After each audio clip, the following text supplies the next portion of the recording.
Paz do Senhor, professores da nossa Escola Bíblica Dominical, da classe de juvenis. Quem fala com vocês mais uma vez é o professor, pastor Osiel Lourenço. Paz do Senhor, professor, professora, sou Leila Lourenço.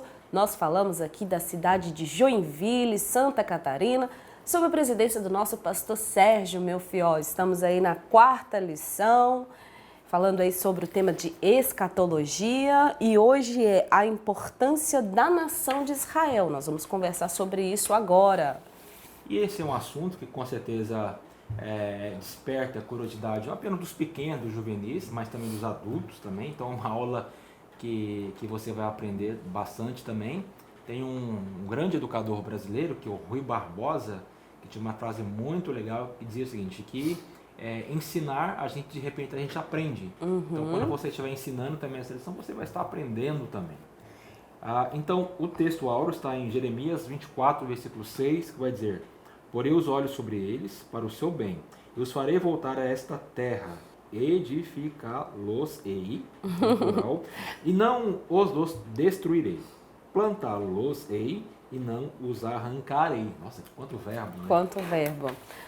Vamos lá, o objetivo dessa 4ª lição é apresentar um pouco sobre a história de Israel, localizar a nação de Israel na escatologia bíblica e também apontar Israel como um relógio de Deus nas profecias bíblicas. Bom, como vocês já sabem, a gente sempre está ali dando uma dica de livro, dando uma dica de leitura. E aí, quero apresentar esse livro aqui, Conhecendo Israel, do Dr. Osiel Lourenço. Esse livro foi feito já há alguns anos, mas é um livro bastante vendido, bastante pedido também, e é um livro que ele dá uma base boa sobre Israel. Olha, Conhecendo Israel, aspectos históricos, sociais e escatológicos. Se você quiser, só nos procurar. Merchandise à parte, vamos então aqui para a lição, que nós então estaremos vendo a respeito da posição de Israel. O que Israel, a nação de Israel, tem a ver com a escatologia? Qual é o lugar de Israel no plano escatológico de Deus? Alguns teólogos costumam dizer que Israel faz parte, do relógio escatológico de Deus, de modo que nós, olhando para a nação de Israel, para os acontecimentos da nação de Israel, a gente é capaz ali de fazer uma leitura do final dos tempos, daquilo que está acontecendo. Então, nessa lição, nós estaremos vendo alguns aspectos de Israel no futuro, no porvir. O que acontecerá com essa nação no final dos tempos. Então, no primeiro tópico, vai falar sobre o sermão profético. Então, é lá no capítulo 24 e no capítulo 25 de Mateus que há assim a maior abundância de informações sobre o que acontecerá com a nação de Israel lá no final dos tempos. Então, leia, demonstre para os seus alunos, leia com eles algum trecho desse sermão profético, que ele é muito interessante. Inclusive, o comentarista ele faz exatamente essa sugestão, de que antes de você começar a dar a sua lição, de que você leia com os alunos aí Mateus 24, do 25 em diante. E nesse tópico de número 1, é muito importante você já começar a pontuar aonde começa a história de Israel no que diz respeito à escatologia. Então, é lá no período da grande tribulação, que é inclusive um assunto da nossa próxima aula, a grande tribulação. Então, acontecerá, depois do arrebatamento da igreja, a grande tribulação. Então, é nessa primeira fase da grande tribulação, nos 3 primeiros anos e meio, que acontecerá assim fatos importantes no que diz respeito a Israel. E vamos dizer algum deles aqui. 1. Israel sofrerá castigos mencionados no Apocalipse. Vejam, várias daquelas manifestações da ira de Deus, os selos, as trombetas, aqueles cataclismas todos, Israel irá sofrer também. 2. Apesar de viver numa relativa de segurança sobre a falsa aliança com o anticristo. Então, durante esse período, a nação de Israel também, os 3 primeiros anos e meio, Israel fará uma aliança com o anticristo. Então, isso é importante também. Porém, no final dos 3 anos e meio, acontecerá uma perseguição a Israel. Então, dentro desse plano escatológico de Deus, durante a grande tribulação, haverá perseguição contra Israel. Né? Outro ponto importante que a lição fala, a nação será enganada pelo falso profeta. Então, durante a grande tribulação, além do anticristo, temos a figura do falso profeta. E esse falso profeta, que é um líder, que será um líder religioso, vai enganar Israel. Né? Ponto. Outro que é muito importante, o advento da apostasia que atingirá a nação. O que é apostasia? Isso, fala o que é apostasia. Porque muita gente não sabe, principalmente o seu aluno juvenil, ele não sabe o que é apostasia. O que é apostasia? Apostasia é abandono da fé. A pessoa ela abandona completamente a fé e começa a abraçar uma outra crença completamente oposta. Ou nenhuma, né? Então haverá apostasia dentro da nação de Israel. Mas nesse período também da grande tribulação, haverá os fiéis de Israel. Haverá aqueles que vão se permanecer fiéis, que são chamados remanescentes. Então, o que é importante nesse tópico de número 1? É você pontuar com seus alunos que quando a gente fala de Israel, na escatologia, os principais eventos envolvendo Israel acontecerão durante a chamada Grande Tribulação. Exatamente. E aqui no tópico 1, né, que é direcionado para os professores, tem lá, olha, que isso foi dito lá no Sermão do Monte das Oliveiras por Jesus, né? Foi dito de forma bem evidente, quase visível, de como seria, o que aconteceria. Exatamente. No tópico de número 2, há uma informação também que é importante, que vai acontecer também lá no futuro, né? Que vai dizer os remanescentes do período tribulacional.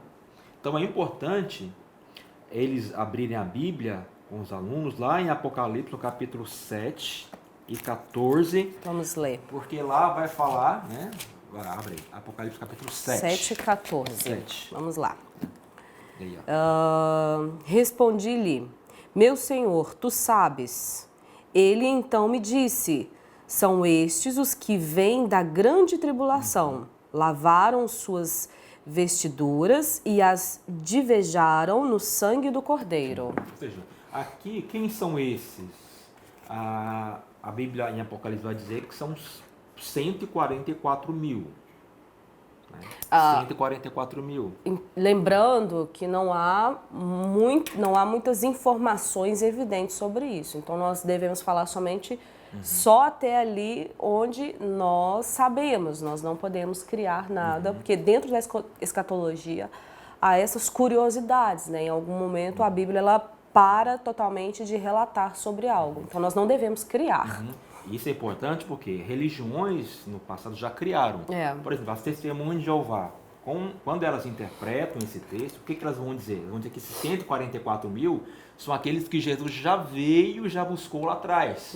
A gente sabe que quando as Testemunhas de Jeová começaram, ela demarcou vários dias que Jesus viria para levar os seus salvos. Né? Então, erroneamente, as Testemunhas de Jeová dizem que esses 144 mil, né, que lavaram as suas vestes, tudo, ela vai erroneamente dizer que já aconteceu, mas não é. Não ainda. Esses 144 mil são o quê? Futuro. Futuros são aquele remanescente de Israel que se manteve fiel durante o período da grande tribulação.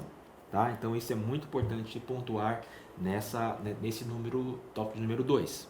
Exatamente. E a respeito disso, novamente, assim, os alunos, eles já podem ter ouvido alguma coisa, eles podem fazer algum tipo de pergunta.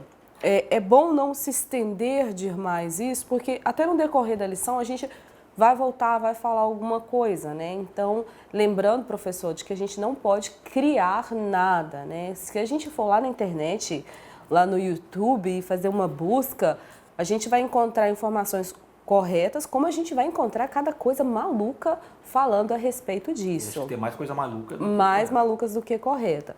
Então, para que permaneça somente nessas informações, lembrando porque ele ainda também está num estado de formação, né? As informações estão chegando para eles agora. Então, não devemos sobrecarregar e passar esse básico para a gente poder ir trazendo mais informações tanto dessa lição, dessa revista, como das próximas que virão ainda. Até porque uma leitura assim, do Apocalipse, pode ser que muita gente não entenda, né? Não entenda e acha aquilo lá muito estranho, esquisito. Difícil de interpretar, né? Difícil de entender. Então é importante realmente, né, ter uma linguagem simples ali com eles e procurar explicar o máximo possível. Por exemplo, um outro tema também, lá no tópico de 2013, vai falar sobre as duas testemunhas. A Bíblia fala em Apocalipse, capítulo 13, 11, versículo 3 ao versículo 2, a respeito de duas testemunhas que vão aparecer, que vão fazer sinais miraculosos. Muitos falam que é Elias, né? Pois é, mas é de novo, né, que você apontou. Nós não podemos determinar quem são essas. Será que eram duas pessoas que viverão e vão morrer e vão ressuscitar? Ou serão pessoas que serão levantadas por Deus naquela época, naquele período? Enfim, a Bíblia não fala quem são essas duas testemunhas, mas nós temos o texto vai dizer o quê? Que são duas, né, que vão fazer sinais miraculosos, que estarão vestidas, né, assim, de veste de pano de saco, como sinal de humilhação, né, de pesar, né? E essas duas testemunhas terão assim uma parcela importante também durante esse período da grande tribulação. Ou seja, então aqui é importante a gente dizer que nós não sabemos quem são essas duas testemunhas, mas apenas aquilo que elas irão fazer. Exatamente. Se alguém já afirmou para você, professor, de que é Elias ou até mesmo outro, João Batista, não, a Bíblia não fala sobre isso. E quando nós citamos algum tipo de nome, nós estamos errando com a Bíblia, porque a Bíblia não relata nada sobre isso, né? Então, pode ser sim, que seja alguém que o Senhor levante do passado, né? Algum profeta do passado, né? Até do passado ou até do nosso tempo, a gente não sabe os mistérios de Deus, como pode ser alguém nascido naquele tempo mesmo para poder fazer esses milagres. E já fechando, no tópico número 4, Israel será julgado, né? E a gente sabe que desde aí dos tempos antigos, Deus já tem assim algo já estabelecido para Israel no que diz respeito a um julgamento. Então todas aquilo que vai acontecer, né? A Bíblia fala, né, que Deus abre 7 selos, 7 trombetas, as taças, e vão vir a acontecer catástrofes, cataclismas, é fome, é guerra, é morte. Então isso tudo servirá para quê?